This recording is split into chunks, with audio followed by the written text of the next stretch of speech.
Hi people, today we're going to talk about the indefinite pronouns. So, the indefinite pronouns, some of them starts with the word some, okay? So we have someone or somebody, something, and somewhere. So, all the pronouns that starts with a some, they follow the same rule. So they are used for affirmative sentences. Like here, someone is knocking at the door, and someone refers to a person, okay? The teacher needs someone to help carrying the books. Something very strange happened last night. So something refers to an object.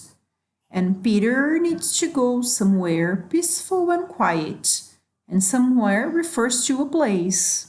Okay, so again, all the indefinite pronouns that start with a some follow the same rule. They are used for affirmative sentences.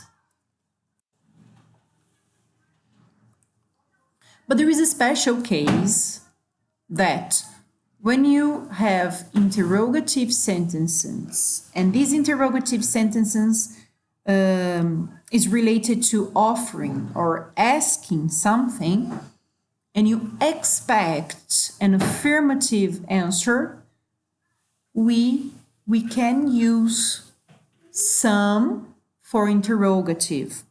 Like, may I have something to drink? So you were asking and you were expecting an affirmative sentence. Are you hungry? Would you like something to eat?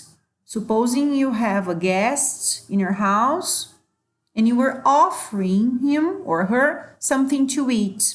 So we use something, okay? Even if it is an interrogative sentence. We use for negative or interrogative sentences. Like, I don't want to talk to anybody about my problems. Or, did anything happen last night? My son doesn't want to go anywhere. He prefers staying home today.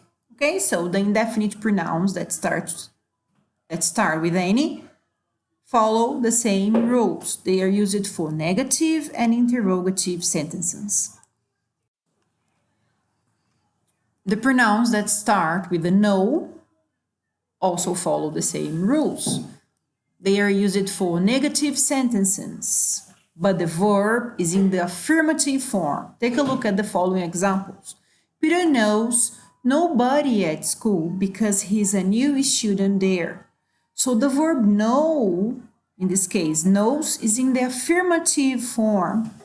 Why? Because we have the pronoun nobody. And nobody is a negative word. In English, we can't have two negative terms in the same sentence, okay? So we have to keep the verb in the affirmative form because the indefinite pronoun is already negative, like here, nobody. Peter knows nobody at school because he's a new student there, which is the equivalent to Peter doesn't know anybody, all right? Another example, I have nothing to do with it. I have nothing. So have is in the affirmative form and nothing is already negative. No. You see, it starts with the no and then you have nothing. I have nothing to do with it. Or the equivalent is I don't have anything to do with it. Bob has nowhere to go. Has is in the affirmative form and nowhere is already negative. Okay, Bobby has nowhere to go, or Bobby doesn't have anywhere to go.